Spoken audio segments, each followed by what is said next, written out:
तुझं ती कणकुली काय तुझ्या बापाचं नारायण राणेच्या नावावर लिहिले का रे नित्या राण्या? हे निल्या आणि नित्या हे बेवड्या औलादीनो, तुझी लायकी आहे का रे शेंबड्या, हे दारुड्या, हे गांजड्या? आजची नितेश राणे आणि निलेश राणे यांची पत्रकार परिषद बघितल्यानंतर त्यांच्या तोंडावर 12 वाजलेल्या होत्या. त्यांची थोबाड पाक अशी तोंड त्यांची चेचल्यासारखी झालेली होती. याचं कारणच असं होतं की शिवसेना पक्षप्रमुख माननीय उद्धव साहेबांची सभाच अशा झाल्या की त्यांच्या ढुंगणाला बुडबुडे आल्या. या नितेश राणेनं आणि निल्या राणेने याने उद्धव साहेबांवर खालच्या पातळीत टीका केली.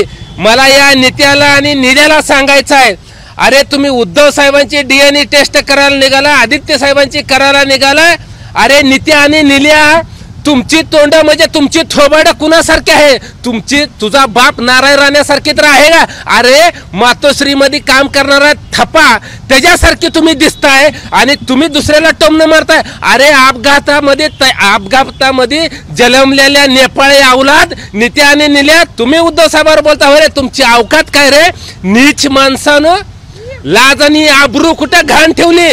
तुम्हाला सांगतोय, एवढी जर मस्ती आणि मा झाली ना, हे निल्या आणि नित्या हे बेवड्या औलादीनो, मस्तीवान बोकडानो, कुठं यायचं सांग रे नित्या आणि निल्या. आम्ही तिथं येतो, नाही तर तू सांगील ना तिथं आम्ही येतो, नसेल तर आम्ही सांगेल तिथं येऊ दे. नाही जर तुझं थोबाड फोडून काढलं तर नाव शिवसेनेचं नाही, लक्षात ठेव. निलेश राणे स्वतः सभा घेणार आहेत भारत जाधव यांच्या मतदारसंघामध्ये आणि तिथं जाऊन आम्ही उत्तर देऊ आणि भारत जाधव यांची लायकी काय ते सांगू, अशा पद्धतीनं निलेश राणे म्हणतात. त्यांना काय?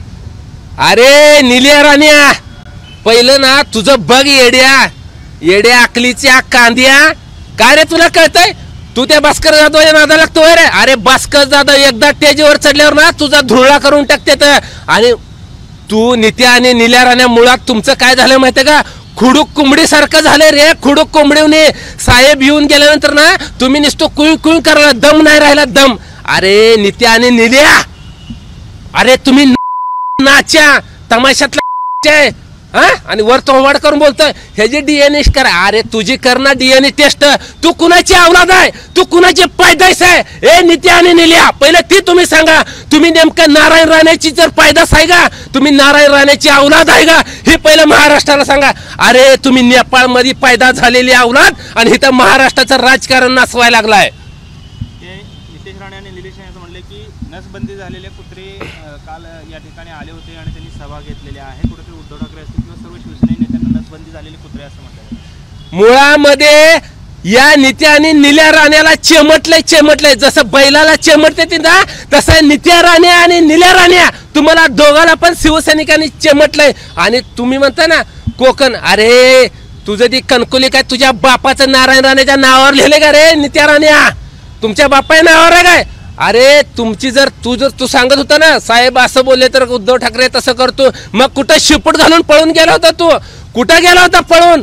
तू बिळात जाऊन बसला होता अंधाराच्या खोलीत आणि साहेब गेल्यावर तोंडावर 12 वाजले तर कशा तसं एवढं सुरकुतल्यानं थोबाड घेऊन बाहेर येऊन बोलतो रे तो? नाही, त्याने असं देखील म्हटलेलं आहे की ठाकरे कुटुंब काय आहे हे सगळ्याला माहिती आहे. सुना भावंड कुठे आहेत, ऐश्वर्या ठाकरे जे आहे तो कोणाचा मुलगा आहे, DNA तपासा तुम्ही. कारण मी तेच सांगतोय, ठाकरे कुटुंबावर बोलायची तुझी अवकात नाही नित्या राण्या आणि निल्या राण्या. अरे तुम्ही दोघं कुणाची औलाद आहे सांगा? तुम्ही दोघं नेपाळी आहात. तुम्ही तुमच्या घरी काय थप्पा येत होता वय रे? तुम्ही उद्धव साहेबांवर टीका करता. तुझी लायकी आहे का रे शेंबड्या, हे दारुड्या, हे गांजड्यानो? पायात पाय तुझा अडकायला लागला आणि तुम्ही सांगायला लागलाय शानपण शिकवताय. उगा जाऊ दे म्हणून ग बसलो तर खालच्या पातळीवर जा.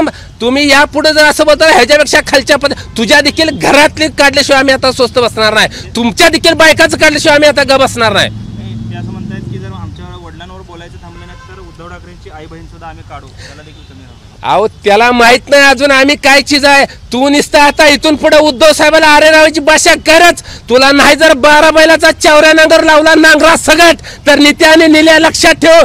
तुम्ही ब्या करून हातभर जीभ बाहेर काढली पाहिजे. अशा पद्धतीत तुम्हाला आता उत्तर आहे. तुमचं आता लय झालंय. तुमचं अत्याचाराचं आणि हे बोलण्याचं माप तुमचं भरलेलं आता सांडल्याशिवाय राहणार नाही. आदित्य ठाकरे हे गे आहेत आणि त्यांना मुलाबरोबर लग्न करावं लागणार आहे असं भास्कर जाधव म्हणत होते. असा दावा देखील नितेश राणेंनी केलेला आहे. मुळात नितेश राणेच नेमका त्या आहे. त्याच्यामध्येच मुळात गडीपणा नाही. अरे त्यालाच भाजपनं चावी दिल्यावर तू फडफड करतोय, त्याच्यात काय हाय का मर्दपणा सांगा ना. अरे बिगर मिशा बिगर दाढीच्या, अजून तुला बिगर दाढी आणि मिशा आले ना, तुला गडी कसं म्हणाव रे, गडी कसं म्हणाव तुला. गड्यासारखे तुझ्या तोंडून भाषा शोभत नाही, ती फक्त शिवसैनिकांनीच करू जाणं. दुसऱ्याच्या जीवावर शायनिंग मारू नको.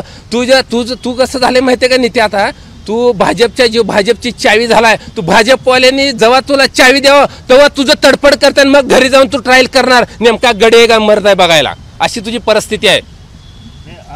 अतिशय खालच्या थराला आपण जातो असं वाटत नाही का? कारण नितेश राणे काय हो, आम्हीच खालच्या थराला जातोय, नितेश राणे काय वरच्या थराला आहे का? नितेश राणे ज्या वेळेस मातीत शेणात जातोय त्यावेळेस तुम्हाला दिसत नाही. नितेश राणे शेण खातोय, शेण म्हशीचं गायचं शेण खातोय त्यावेळेस तुम्हाला दिसत नाही. सगळा महाराष्ट्र वैतागला या राणे कुटुंबाला. अक्षरशः राणे कुटुंब जर घावलं बिवलं कुठं ना तर चिक्कल तोडलं नाही ह्या नित्याला आणि नीलाला हाणल्याशिवाय सोडणार नाहीत लोक. कुठेतरी थांबलं पाहिजे राजकारणाची भाषा असं वाटत नाही. आम्हीच थांबायचं. त्यांना काय टोचताय, त्यांच्या काय तोंडाला लगाम घालता येत नाही, त्यांना कुठं थांबवता येत नाही का? आम्ही काय थांबायचं? आम्ही अजिबात थांबणार नाही. आता त्यांनी एक पाऊल पुढे उचललं, आम्ही 4 पाऊल त्याच्या अंगावर गेल्याशिवाय राहणार नाही.